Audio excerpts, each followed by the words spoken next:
Morning prime time show 9 बज गए का आपके साथ हूं मैं नेहा बादल। आज हमारी ये खास पेशकश सीधे कलकत्ता के हावड़ा ब्रिज से, लेकिन उससे पहले हम आपका शुक्रिया अदा करना चाहेंगे क्योंकि बेस्ट ब्रेकफास्ट शो का अवार्ड 9 बज गए को मिला है एएनबी अवार्ड्स में। आप सभी दर्शकों का बहुत बहुत शुक्रिया। तो आज तमाम खबरें इस बुलेटिन में शामिल होंगी। हम आपको दिखाएंगे कि कैसे पहली बार देश भर में संक्रमण 1 लाख के पार पहुंच गया है। वहीं पश्चिम बंगाल में जुबानी जंग तेज हो गई। लेकिन सबसे पहले शुरुआत करेंगे इस वक्त की बड़ी खबर के साथ, जो कि छत्तीसगढ़ के बीजापुर से आ रही है, जहां पर आज अमित शाह पहुंचने वाले हैं।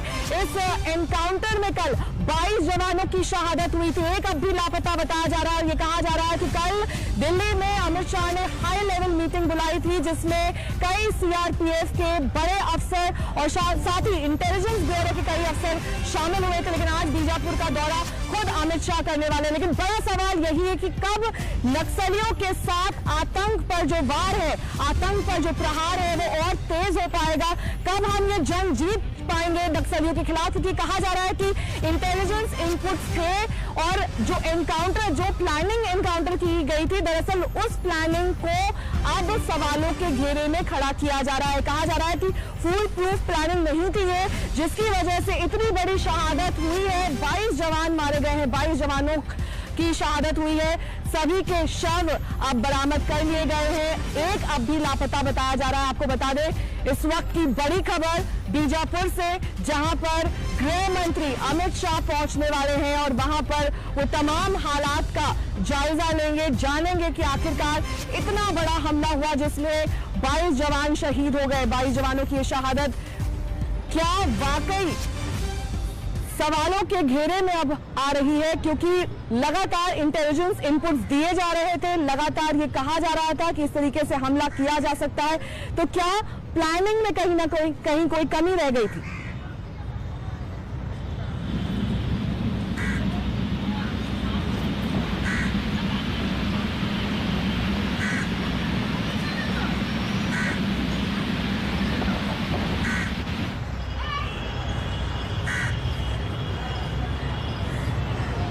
जितेंद्र भारत सिंह हमारे संवाददाता इस तमाम जानकारी के साथ हमारे साथ जुड़ गए। जितेंद्र, क्या इनपुट्स मिल रहे हैं? कब तक पहुंचेंगे अमित शाह? क्या ताजा जानकारी मिल रही है आपको?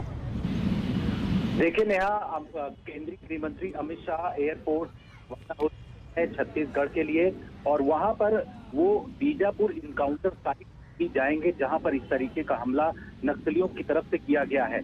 साथ ही जो 22 जवान शहीद हुए हैं, तो श्रद्धांजलि केंद्रीय गृह मंत्री अमित शाह की तरफ से किया जाएगा।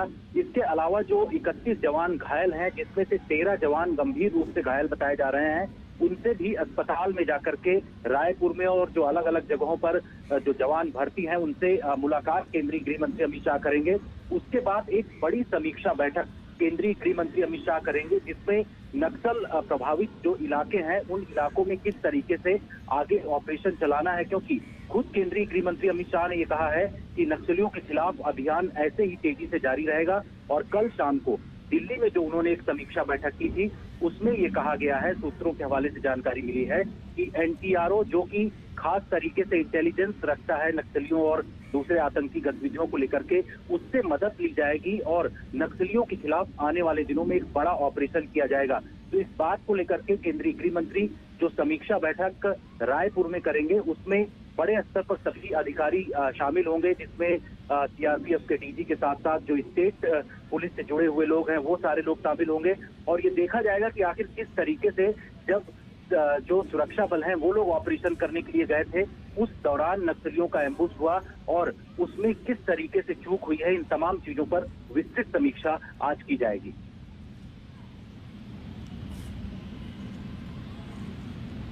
बहुत बहुत शुक्रिया इस तमाम जानकारी के लिए जितेंद्र आपको। और इस वक्त एक और बड़ी खबर आ रही है, रोपड़ जेल से मुख्तार अंसारी को शिफ्ट किया जाना है। रोपड़ जेल अब पुलिस का एक बड़ा बल पहुंच चुका है। और ज्यादा जानकारी के साथ शिवेंद्र श्रीवास्तव हमारे संवाददाता इस वक्त जुड़ गए। शिवेंद्र, क्या अपडेट, क्या जानकारी मिल रही है? कहां तक पहुंचा है काफिला? देखिए नेहा, इस पूरे प्रकरण में मुख्तार अंसारी को लाने के लिए जो सुप्रीम कोर्ट के लिए आदेश था उनकी तरफ से, उसके लिए पंजाब पुलिस और उत्तर प्रदेश पुलिस के बीच में कम्युनिकेशन हुआ है और उसमें 8 तारीख से पहले मुख्तार अंसारी को बांदा जेल में ला करके वहां निरुद्ध करना है और उससे पहले के जो सारे इंतजाम है चाहे वो बांदा जेल में हो, चाहे रूट की बात हो, चाहे वो किस व्हीकल से लाया जाना है, वो सारा गृह मंत्रालय जो यहाँ का गृह सचिव स्तर पर बैठक के बाद तय कर लिया गया उत्तर प्रदेश में। और एक टीम जो आज रवाना हो रही है रोपड़ जेल के लिए, वो टीम बाकायदा उसको सुरक्षा के बीच में लाएगी। लेकिन इससे पहले यूपी पुलिस की एक टीम और पहले से ही रोपड़ जेल में है और वहां के अधिकारियों से संपर्क में है कि किस तरह से हैंडओवर होगा, क्योंकि सबसे बड़ा कंसर्न है मुख्तार अंसारी को लाते वक्त यहाँ सुरक्षा का। और इसी के चलते जो यहाँ प्रशासन है, सरकार है, उसने फैसला किया है कि उसको रोड के जरिए ही लाया जाएगा और एक ऐसी एम्बुलेंस में लाया जाएगा जिसमें न सिर्फ सुरक्षा की सारी चीजें हों बल्कि उसकी मेडिकल जो जरूरतें हैं उसको भी ध्यान में रखा जाए, क्योंकि बार बार सवाल उठता रहा है कि उनकी तबीयत ठीक नहीं है। मुख्तार अंसारी के परिवार वालों ने उसने खुद अदालत में गुहार लगाई थी। तो इस सब का बात में ध्यान रखते हुए सरकार और पुलिस के स्तर पर ये सारे इंतजाम किए गए हैं, क्योंकि कल को सुप्रीम कोर्ट इस बात पे सवाल कर सकता है कि अगर इस बात में इंतजाम किया जाना था तो क्यों नहीं ठीक से पुख्ता इंतजाम किया गया। और सुरक्षा को लेकर के जो बार बार सवाल उठाए जा रहे हैं, विवाद पैदा हो रहा है, उसको लेकर के भी सरकार ने साफ किया है कि एक कैदी को जिस तरह के नियम कायदे कानून से सुरक्षा मिलनी चाहिए, जो प्रोटोकॉल मिलना चाहिए, वो सारी चीजें दी जाएंगी और उसके तहत ही लाया जाएगा। इसीलिए बड़े स्तर के अधिकारियों के बीच में मंथन हुआ, बातचीत हुई, चाहे वो जेल प्रशासन के हो, चाहे रोपड़ जेल के हो, या यहाँ यूपी की बांदा जेल के हो, लखनऊ में बैठे हुए मुख्यालय के लोग हों। और सबसे बड़ी चुनौती है, क्योंकि लंबा रास्ता है, किस रूट से लाएंगे ये अभी तक पूरी तरह से खुलासा पुलिस ने नहीं किया है, क्योंकि उनका कहना है सुरक्षा कारणों से बता नहीं रहे हैं। लेकिन एक टीम यहाँ से जो रोपड़ जेल जाएगी वही लेकर के आएगी और 8 तारीख से पहले बांदा जेल में उसको लाया जाएगा, जिससे कि यहाँ के जो मुकदमे हैं। ठीक है, लौटेंगे आपके पास। सत्येंद्र चौहान हमारे संवाददाता इस वक्त रोपड़ जेल के बाहर से मौजूद है। सत्येंद्र, क्या जानकारी मिल रही है, कब तक निकलेगा ये काफिला, क्योंकि बता रहे हैं यहाँ पर शिवेंद्र की तबीयत ठीक नहीं है, डिले हो सकता है क्या? देखिए नेहा, अभी तक ऐसी कोई जानकारी नहीं आई है कि ये मामला डिले हो सकता है, लेकिन इतना जरूर है कि जिस जेल के ऊपर इतना शोर शराबा मचा हुआ है, फिलहाल ये तस्वीरें मैं दिखा रहा हूं, कल यहाँ पर जो है सैकड़ों की तादाद में पुलिसकर्मी तैनात किए गए थे, पुलिस की बसें लगाई गई थी और कल शाम को ही बाराबंकी पुलिस की टीमें यहाँ पर पहुंच गई थी। और सबसे अहम जानकारी ये है नेहा कि जिस एम्बुलेंस का इस्तेमाल मुख्तार अंसारी कर रहा था और ये जो गेट आपको दिखाई दे रहा है, कल तक वो एम्बुलेंस इस गेट के बाहर खड़ी हुई थी। लेकिन जैसे ही बाराबंकी पुलिस ने एफआईआर दर्ज की और एफआईआर दर्ज करने के बाद बाराबंकी पुलिस की टीम यहां पर पहुंची, उस एम्बुलेंस को गुपचुप तरीके से निकालकर एक लावारिस जगह पर छोड़ दिया गया, उसको डंप करने की कोशिश की। हालांकि रात को ही पंजाब पुलिस ने उसे जो है देख लिया, फिर उसे थाने ले जाया गया एम्बुलेंस को, और यूपी की जो बाराबंकी की पुलिस की टीम है वो वहां पर पहुंची, जिसमें सीओ और डीएसपी मौजूद है। और फिलहाल ये जो जेल का ये गेट आप दिखा रहे हैं हम आपको, इस 4 दीवारी के अंदर मुख्तार अंसारी कैद है और ये कयास लगाए जा रहे हैं। पंजाब की राजनीति में ये मामला बुरी तरीके से राजनीतिक मुद्दा बन गया है कि मुख्तार अंसारी को आखिर इस जेल में क्यों रखा गया। और सबसे दिलचस्प बात यह है कि किसी भी मामले में कोई कैदी होता है, सबसे पहले जमानत की अर्जी लगाता है। इस पूरे मामले में सिर्फ एक छोटा सा रंगदारी का मामला था, जिसमें रातों रात मुख्तार अंसारी को लाकर यहां पर बंद कर दिया गया। अभी तक मुख्तार अंसारी ने इस पूरे मामले में जमानत की अर्जी नहीं लगाई है। मुकुल रोहतगी जैसे बड़े बड़े वकीलों को कोर्ट में खड़ा कर दिया गया, करोड़ों रुपए खर्च किए गए। तो कहीं ना कहीं पंजाब सरकार की जो मंशा है उस पर शुरू से ही सवालिया निशान लग रहे हैं कि आखिर एक बार भी मुख्तार अंसारी अदालत में पेश नहीं हुआ। और जब उत्तर प्रदेश पुलिस लाने की पहल करती है तो व्हील चेयर पर बैठकर मुख्तार अंसारी अपनी सेहत का हवाला देने मोहाली कोर्ट में पहुंच जाता है। और वहां आपके पास सत्येंद्र, रोपड़ जेल के बाहर आप मौजूद है, नजर बनाए रखिएगा। सत्येंद्र और शिवेंद्र दोनों इस पूरे मामले पर नजर बनाए हुए हैं। तो इस वक्त की बड़ी खबर एक बार फिर से आपको बता देते हैं कि मुख्तार अंसारी को आज रोपड़ जेल से ले जाया जाना है। वहां पर पुलिस बल की बड़ी फोर्स तैनात की गई है जो वहां से इनको शिफ्ट करेगी। लेकिन इस बीच कोई भी बेल की अपील अभी तक नहीं आई है मुख्तार अंसारी की ओर से। यही वजह है कि तमाम कयास लगाए जा रहे हैं कि आखिरकार इस पूरे मामले में दरअसल क्या होगा।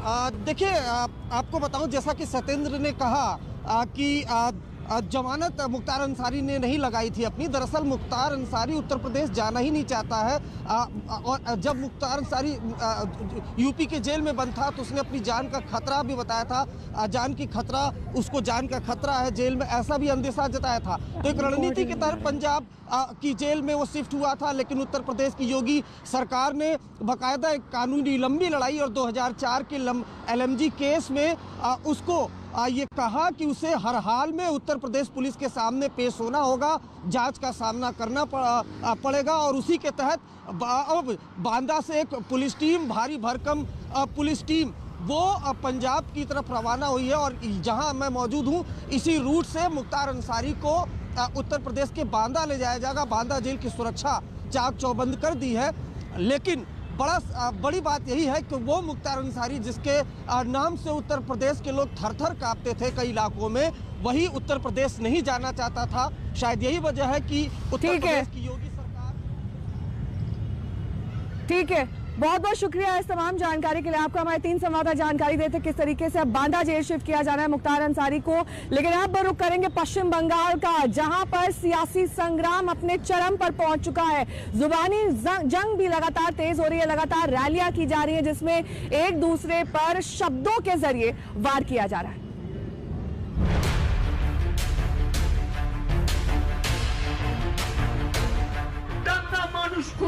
बीजेपी 3 गुण, এটা মাথায় রাখবেন, তাই ওদের একটা ভোটও নয়। বল ইঞ্জিন ले आएगा, उसके জিজ্ঞেস করুন তো দিল্লিতে তো ডবল ইঞ্জিন নিশ্চয়ই তো আছে। এই খেলা থেকেই বিজেপিকে ঠিক করতে হবে আগামী দিন দেশে থাকবে কি থাকবে না। বাংলায় একটা খেলায় যদি ওদের হারিয়ে দেন, জানবেন এই দেশ থেকে বিজেপি বিদায় নেবে। বাংলা শাসন করবে না, বাংলা শাসন করবে, গুজরাট বাংলা শাসন করবে না, মোদি বাংলা শাসন করবে না। নরেন্দ্র মোদী সরকার মনে রাখবেন, একটা ইনকম্পিটেন্ট সরকার, একটা করাপ্টেড সরকার, একটা দাঙ্গাবাজ সরকার। এর দাম কত এখন? 950। উজালা দেবে বলেছিল, সবাইকে উজালা দেবে, উজালা হয়ে গেছে। चुनावी बयानबाजियां वैसे तो हर बार तीखी और जहरबुझी होती हैं, लेकिन बंगाल के चुनाव में नश्तर जैसे बयानों की कुछ ज्यादा ही भरमार है। तृणमूल खेमा हो या भगवा खेमा, एक दूसरे पर आरोप मढ़ने की होड़ कुछ ऐसी है कि नेता सारी सीमाएं लांघने को तैयार हैं। रविवार को चुनावी रैली में मुख्यमंत्री ममता बनर्जी के तेवरों ने एक बार फिर जोर मारा। निशाने पर रहे प्रधानमंत्री मोदी और गृह मंत्री अमित शाह। गुजराटे तुम्हार हाथे कत लोक खून হয়েছে, দিল্লিতে কত লোক খুন করেছো, উত্তর প্রদেশে কত লোক খুন করেছো, আসামে কত লোক খুন করেছো। তুমি হয়ে গেলে দেশপ্রেমী আর আমরা হয়ে গেলাম দেশদ্রোহী। বাহ বাহ বাহ। दरअसल गृह मंत्री अमित शाह ने एक दिन पहले ही टीएमसी पर आरोप मढ़ा था कि इसके नेताओं को देश से प्यार नहीं है। इसी पर भड़की ममता ने जवाब में केंद्र सरकार पर कत्ल करवाने का ही आरोप मढ़ दिया।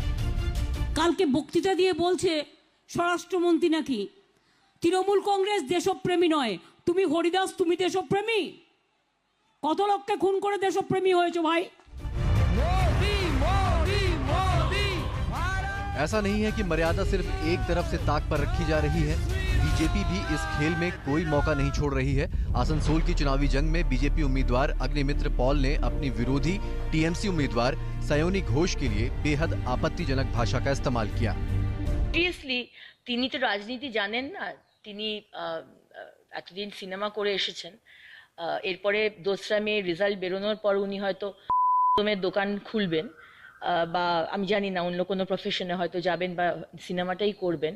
আমি না ওনার লেভেলে নামতে পারবো না, এবং উনি যেই কথাগুলো বলছেন এটাতে ওনার পরিচয়, ওনার বংশ পরিচয়, উনি কিভাবে বড় হয়েছেন সেটা প্রকাশ পাচ্ছে। উনি তো আমাকে বাচ্চা বাচ্চা বলতেন, উনি আমার থেকে এত বড় হয়ে উনি নিজের পেটি পলিটিক্স যেটাকে আমি বলি, আমি ওনাকে অনেক বেশি সফিস্টিকেটেড ভাবতাম, কিন্তু যত দিন যাচ্ছে আমি দেখতে পাচ্ছি যে উনি খুব নিম্ন রুচি এবং নিম্ন মানের পলিটিশিয়ান। কাজে ওনাকে নিয়ে কথা বলে আমি নিজের স্ট্যান্ডার্ডটাকে লো করবো না। बंगाल में ममता बड़ी लड़ाई लड़ रही हैं और लड़ाइयां लड़ने का उनका अंदाज हमेशा से बेहद आक्रामक रहा है। चाहे वो जुबानी हथियार हो या सड़क पर संग्राम, ममता अपने रुख को लेकर कभी असमंजस में नहीं रही। उनके मुकाबले में बीजेपी जरा भी पीछे नहीं रहना चाहती। जंग के इसी जोश में दोनों तरफ से जुबान पर काबू खोता जा रहा है। आसनसोल से अनिल गिरी के साथ आज तक ब्यूरो। और आपको बता दें कि देश भर में कोरोना के आंकड़े लगातार रिकॉर्ड तोड़ते जा रहे हैं। एक दिन में जो आंकड़ा आ रहा है वो इस वक्त सबसे ज्यादा बताया जा रहा है। कहा जा रहा है कि महाराष्ट्र के अलावा कई और ऐसे राज्य हैं जहां पर इस वक्त आंकड़ों में लगातार तेजी हो रही है। महाराष्ट्र में हमने देखा किस तरीके से आंशिक लॉकडाउन लगा दिया गया है। वहीं अगर जो वीकेंड्स हैं उसमें पूरी तरीके से कर्फ्यू रहेगा। धारा 144 लागू कर दी गई है। कई रिस्ट्रिक्शंस के साथ इस वक्त तमाम राज्य चल रहे हैं, लेकिन इसके बावजूद आंकड़ों में कमी नहीं आ रही है।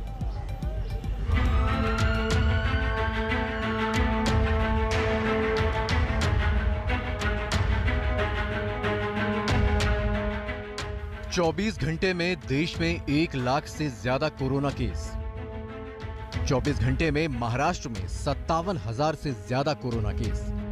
देश में भी संक्रमण के रिकॉर्ड तोड़ हालात हैं और महाराष्ट्र में भी।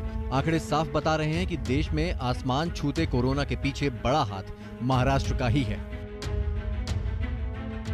नागपुर में 24 घंटे में 4,000 से ज्यादा मरीज मिले, 62 लोगों ने दम तोड़ दिया।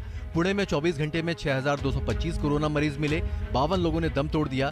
मुंबई में 24 घंटे में 11,163 नए मरीज मिले, 25 लोगों ने दम तोड़ दिया।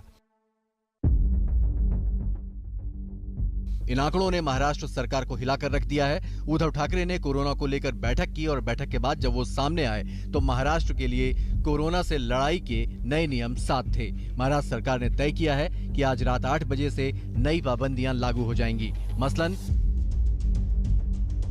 शुक्रवार रात 8 बजे से सोमवार सुबह 7 बजे तक लॉकडाउन रहेगा। रात 8 बजे से सुबह 7 बजे तक नाइट कर्फ्यू रहेगा। दिन में धारा 144 लागू रहेगी। रात 8 बजे से पार्क, बीच, सार्वजनिक स्थान बंद रहेंगे। राशन, दवा, सब्जी छोड़कर सभी दुकानें बंद रहेंगी। 30 अप्रैल तक सिर्फ जरूरी सेवाओं की दुकानें खुलेंगी। ऑटो में सिर्फ 3 लोगों को इजाजत होगी। बस, ट्रेन में खड़े होकर सफर नहीं कर सकते। सरकारी दफ्तरों में सिर्फ 50% स्टाफ होगा। Salon, theatre, club, swimming pool बंद रहेंगे। धार्मिक स्थलों में लोगों को जाने की मनाही है। होटल, रेस्टोरेंट में जाकर खाने की मनाही है। कोरोनाच्या संसर्गाला लॉकडाऊन हा पर्याय नाही। आम्ही लॉकडाऊनला जोरदार विरोध करू। लॉकडाऊन लावायचं असेल तर आधी रोजगाराचे पैसे 5,000 रुपये का काय ते थेट खात्यात जमा करा।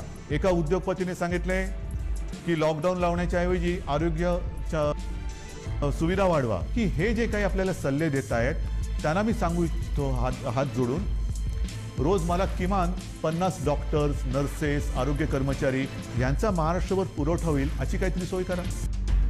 इतना ही नहीं, उद्धव ठाकरे ने इस महामारी से लड़ने के लिए विपक्ष से भी मदद मांगी है। उन्होंने विपक्षी नेताओं को चिट्ठी लिखी है जिसके जवाब में पूर्व सीएम देवेंद्र फडणवीस ने कहा है कि वो कोविड से लड़ाई के लिए हर संभव मदद को तैयार हैं।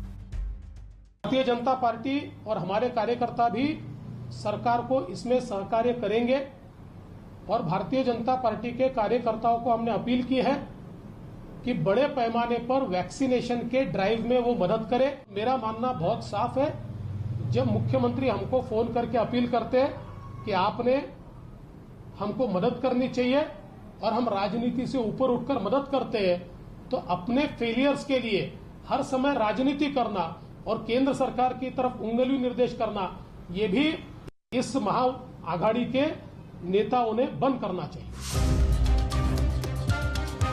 हालात बिगड़ते जा रहे हैं। स्थिति कितनी भयानक हो रही है उसका अंदाजा इस बात से लगा सकते हैं कि पुणे में होटल एसोसिएशन ने कहा है कि करीब 50% प्रवासी मजदूर होटल बंद होने के चलते वापस अपने घर लौटने की सोच रहे हैं। मुंबई से साहिल जोशी और मुस्तफा शेख के साथ पंकज खेलकर, पुणे आज तक। फिलहाल यहाँ रुकना होगा एक छोटे से ब्रेक के लिए। फौरन होंगे हाजिर कुछ और खबरों के साथ। आप देखते रहिए आज तक। 9 बजे आपको दिखाएंगे 100 शहर 100 खबर। नमस्कार, मैं हूं अंजना ओम कश्यप। हमें उम्मीद है ये वीडियो आपको पसंद आया होगा। लेटेस्ट खबरों के लिए यूं ही देखते रहिए आज तक और इस वीडियो के पसंद आने पर लाइक, शेयर एंड सब्सक्राइब करना ना भूलें।